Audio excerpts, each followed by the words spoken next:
안녕하세요. 실천 독서를 통해 원하는 삶으로 나아가는 북둥이입니다. 제가 이번에 소개해드릴 책은 펜베이스입니다.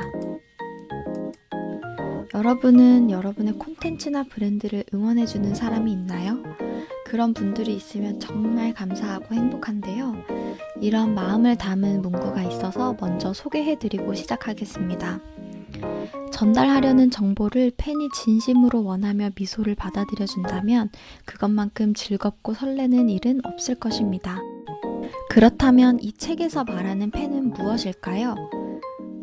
바로 기업이나 브랜드, 상품이 중시하는 가치를 지지하는 사람입니다. 이 책에서는 팬을 지지의 베이스, 지지의 토대로 이해하는 것이 중요합니다. 팬 베이스는 팬을 이용해서 수익을 올리려는 팬 마케팅과 팬 비즈니스와는 다릅니다. 베이스라는 표현에 방점을 두어서 팬 베이스 플래닝이나 팬 베이스 마케팅이라고도 부릅니다. 그렇다면 팬 베이스가 꼭 필요한 이유는 무엇일까요? 첫 번째, 팬은 매출의 대부분을 지탱하는 주축입니다. 파레토의 법칙을 아시나요? 전체 고객 중 상위 20%가 매출의 80%를 창출한다는 뜻입니다. 이 도표에서도 보듯이 팬과 코어 팬의 인원수가 전체 소비량의 대부분을 차지하고 있습니다. 실제로 백화점에서는 고객 수의 상위 20%가 약 60% 이상의 매출을 창출한다고 합니다. 팬 베이스가 꼭 필요한 이유 두 번째, 팬을 중시하는 시대적, 사회적 분위기가 한층 강해졌습니다. 매년 100만 명의 인구가 감소하고 있습니다. 이 그래프를 보시면 일본 인구의 역사적 추이인데요. 2000년을 기준으로 100만 명씩 사라지고 있습니다. 다시 말해서 우리의 상품을 접하게 될 고객이 물리적으로 줄어들고 있는 의미입니다. 따라서 구매자 수를 전체적으로 늘리거나 신규 고객을 늘리는 등의 방법은 아무래도 시대와 맞지 않습니다. 팬 베이스가 꼭 필요한 이유 세 번째, 팬이 새 팬을 만들어줍니다. 주위를 둘러보면 혼자만의 판단으로 산 상품보다 친구들의 추천으로 산 상품이 더 많습니다. 이 그림을 보면 인간관계 사슬의 폭발적인 파급력이 보이시나요? 실제로 유명인과 인플루언서의 말보다 가족과 친구 등 가치관이 비슷한 사람의 말을 더 믿는다는 응답이 많다는 연구 결과가 있습니다. 그렇다면 팬 베이스를 어떻게 해야 할까요? 팬 유형에 따른 접근 방법을 보겠습니다. 여기서 강조하고 있는 것은 공감, 애착, 신뢰의 방법과 열광, 유일, 응원의 방법입니다.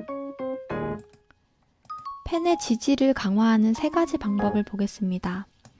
첫 번째, 공감입니다. 먼저 팬들끼리 모여서 소통하는 자리를 만들고 그런 자리에서 공감 포인트를 제대로 파악해야 합니다.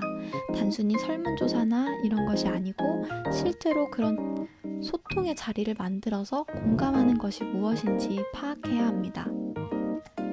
두 번째, 깊은 애착을 맺는 것입니다. 차별화야말로 중요한 가치라고 여겼던 시대는 저물어 가고 있습니다. 이제 상품에 스토리를 입혀서 상품의 뒤에는 사람이 존재한다는 사실을 어떤 식으로 느끼게 할 것인가에 초점을 맞추면 좋습니다. 또한 우리가 할 수 있는 일부터 하고 팬과의 접점을 진실의 순간이라고 생각하고 개선해 나가야 합니다.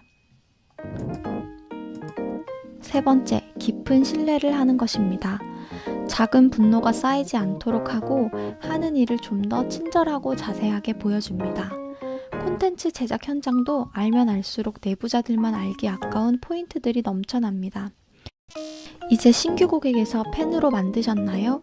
다시 팬에서 코어 팬으로 가는 세 가지 방법이 있습니다. 첫 번째, 열광하는 대상이 되는 것입니다. 애플의 Think Different, 나이키의 Just Do It처럼 중시하는 가치를 전면에 내세웁니다. 또한 코어 팬을 가족이라 생각하면서 함께 가치를 키워나가도록 합니다. 두 번째, 유일무이한 존재가 된다. 잊을 수 없는 체험과 감동을 선사합니다. 인생 최고의 경험이라 할 수 있을 정도로 잊지 못할 강한 체험과 감동을 선사하면 그 기업이나 브랜드, 상품은 인생의 일부가 됩니다. 세 번째, 응원받는 존재가 되는 것입니다.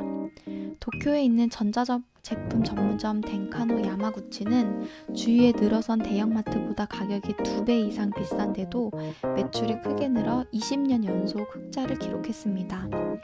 대형마트와 서비스 면에서 차별화를 두기 위해서 무료 출장 방문 서비스를 제공하고 고객들이 각종 요구에 일일이 응답하는 철저한 고객 서비스를 실시합니다. 이렇게 좋은 사회 만들기에 이바지하고 팬에게 도움을 주도록 합니다. 우리가 만들고 사랑하는 상품을 지지하는 팬을 미소 짓게 하는 것만큼 보람 있는 일이 또 있을까요?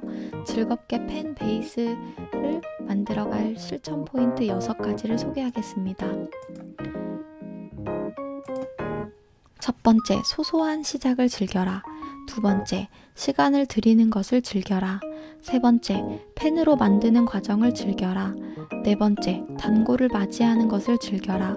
다섯 번째, 소수의 팬과 함께 하는 것을 즐거워하라. 여섯 번째, 커뮤니티 운영을 즐겨라.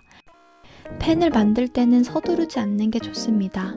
오랜 시간을 거쳐서 팬이 된 사람은 결코 배신하지 않습니다. 단골의 예를 든다면 단골이 지지하는 가치가 무엇인지 확인해서 그에 맞도록 인테리어, 분위기, 메뉴 등을 정비한 뒤에 단골을 따뜻하게 맞이하는 것이 중요합니다. 여섯 번째, 팬 커뮤니티를 운영할 때 겪게 되는 여러 시행착오는 부끄러워할 필요가 없습니다. 가르쳐주는 사람이 거의 없기 때문이에요. 시도하든 실패하든 일단 즐기고 봅시다. 테드라는 강연에서 로버트 윌딩거 교수가 75년에 걸친 연구를 통해서 확실히 알게 된 것이 있습니다. 그 내용을 한마디로 요약하면 인생을 행복하게 만드는 것도 사람을 건강하게 만드는 것도 모두 인간관계이다. 실제로 50세에 가장 행복한 인간관계를 맺은 사람이 80세가 되었을 때 가장 건강했다고 합니다. 이렇듯 저와 팬의 관계가 행복이나 건강과 직결된 것이라면 얼마나 멋진 일일까요? 여러분의 팬은 누구인가요? 지금까지 팬 베이스였습니다.